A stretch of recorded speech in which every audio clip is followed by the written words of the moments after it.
The console wars go quiet this year because Sony is expecting to decline and isn't releasing anything? This is a cow's opinion.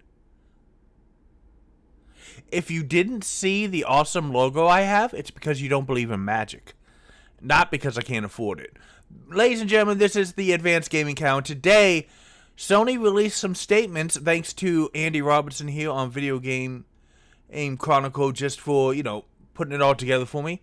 Talking about PlayStation, but PS5 sales are not only expected to decline, but no major titles from Sony until April of 2025, which is 14 months away.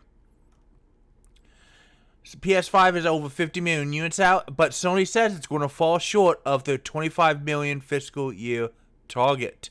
Unfortunately, they're also expecting it to gradually decline for the purpose of the fact that there's not going to be any first-party Sony titles releasing. So, in the company's results, they reported 54.7 million units of the PS5 sold, but lowered sales forecast for the year after it fell behind in that lofty 25 million a year, because they wanted 25 million PS5s by March of this year. That's 2 more months. But in the last quarter, it only sold 8.2 million, bringing the total for the year to 16.4. And it now expects to fall short by at least 4 million units. So they're going to hit about 21. 21 million consoles is not bad, but that's not what they wanted. Now, 210 billion in yen, and the dollars to yen conversion is a little heavily weighted towards the dollar. So, somewhere in the neighborhood of $1.5 billion in sales. The sales are down 5% for the year from the gaming network services because of a decrease in sales and an increase in losses from hardware due to promotions. Regarding PS5 hardware, which entered its 5th year since launch, says the president, COO, and CFO, Hiroki Toki, partially due to the entering the latter half of the console cycle, because they expect these things to go for at least 6 years, and it's been out for at least 3. We are aiming to optimize sales with a greater emphasis on balance with profits, so we expect a gradual decline in unit sales from the next fiscal year onward. Regarding first-party software, this is the part that caught my attention. We aim to continue to focus on producing high-quality productions and producing live service games. But while major products are currently under development, we do not plan to release any new major existing franchise titles such as God of War or Spider-Man 2. And here we can see there's the unit sales, profits, and everything. They said that Spider-Man 2 sold 10 million, and the series has sold more than 50 million. Yeah, that 2 is huge, and it's still got a lot to catch up to. Network services revenue, which is PS Plus and advertising, increased again, though, at 137 billion, up from the 122 last year. Their monthly users active on PlayStation Network was 123, an extra 11 million over the last time this year ago, which is good. Software sales increased by 3.2 million to 89.7, also good. Digital sales are now 66% of the quarter instead of 62% last year.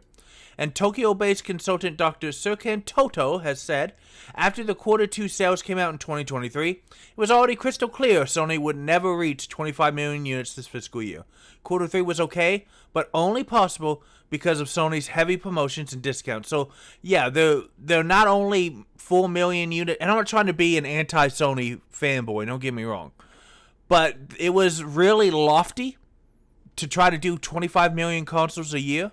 And not only that, but a lot of the sales that they've made are more because they offered discounts or bundles, which means that they lost more money or made less money per sale. The one bright spot was the record number of 123 million monthly active users on the PlayStation Network, because digital games and services can make you a lot of money. They launched the new PS5 Slim in November, and Once the inventory of the launch model is sold out, the Slim console will be the only one available. So you can only get the PS5 Slim. And it was recently announced that they're planning to launch PS5 Pro later this year with proprietary DLSS-like solution. We'll have to wait and see how that looks. So what's the cow's opinion? This is what happens when you only focus on AAA, or if you're an idiot like Ubisoft in our last video, quadruple A. Ooh, gaming. Guys, it takes hundreds of millions of dollars and a minimum of 3 or 3.5 years to make a triple A game.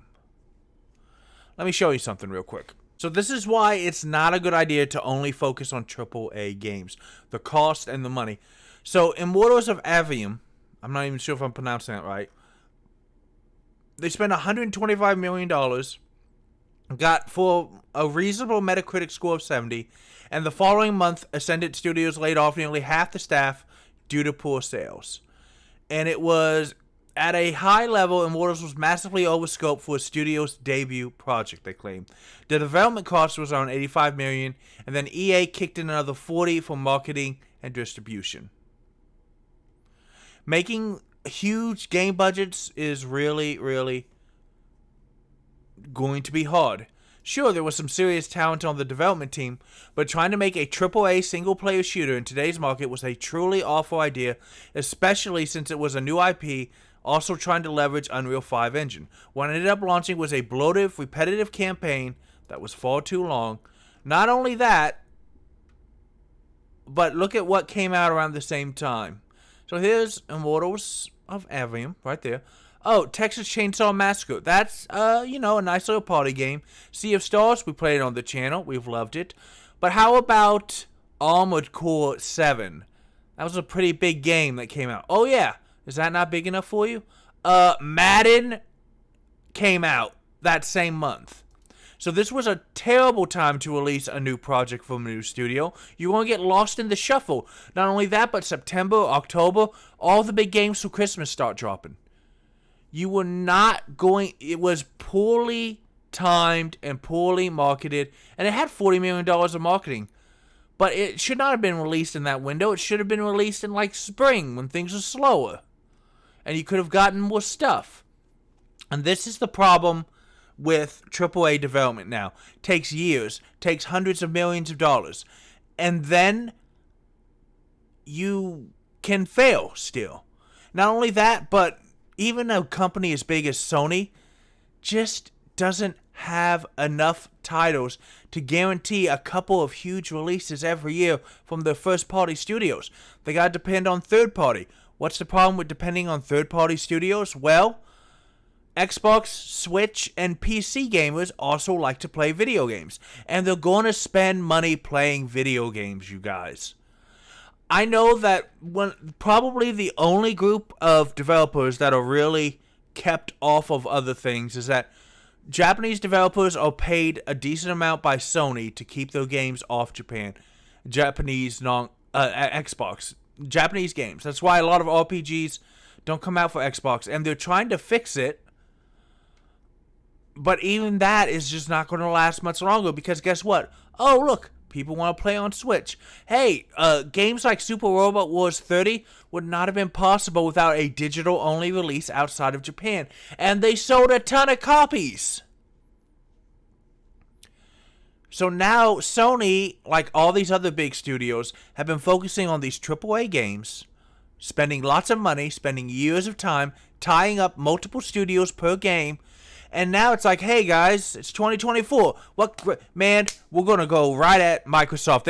They released Starfield. They've been buying studios left and right. They're gonna have a really strong schedule, guys. We're gonna punch Microsoft right in the face. What do we got this year, boss? We got nothing. What do you mean we got nothing? We got Microsoft. They just made huge news with the Blizzard and Activision acquisition. We had God of War, man. And we had Spider-Man 2. What are we following up with? Well, the next fiscal year, starting in April of 2025, we got some good titles that might be ready, boss. What do you mean? This is just... Look, the banner back here is Persona 3, and look, it's an Xbox banner. Because a lot of people are playing that. And again, like I said, the Japanese studios are starting to realize that you just release games as many platforms and ways as you can, and people will buy them. I mean, Helldivers 2 is being mentioned here, and that is a great game. And it's having some launch issues, but it's fine. But right now, there's 81,000 Helldivers 2 players on Steam. That's good, because it's telling Sony, hey, we can get really good numbers if we release on other stuff too. But they've got to do it. So I just, it's going to be really quiet for Sony. And they're definitely not selling 25 million consoles this year. Because there's not going to be anything big comes out. Tekken is the banner now on VGC. But I guarantee you Tekken's not just only coming out for Sony. There's no first-party titles that are Sony exclusive. That is terrible when you're making a console. There's a reason why Nintendo staggers its big releases. There's a reason why Microsoft has so many studios to prevent this from happening. And I don't know how this happened. But somebody at Sony needs to take a hard look in the mirror. Because if you want to come... Microsoft's buying everything they can. And it's going to make you look even worse if you don't have anything to bring to the fight. But let me know down in the comments what you think about this. Do you think Sony needs a massive hit this year? Or do you think that they're due decently enough just with third-party developers and multi-platform releases? There's probably some smaller games coming out that could be sleeper hits. I don't think that they'll sell tens of millions, but a couple million here, a couple million there. And again, we also have this. Sony wants to improve PlayStation profit margins with a more aggressive PC releasing these PC games a year later. No bueno. It's not good, guys. And then at the messy releases they've had too. You need to tighten it up. But do you think Sony can tighten it up? Let me know down in the comments below. And you know what else you can do? What you can always do on the Couch channel. You can play more games! Games are awesome, and you, yes you, sitting right there, deserve awesome. I'll see you next time.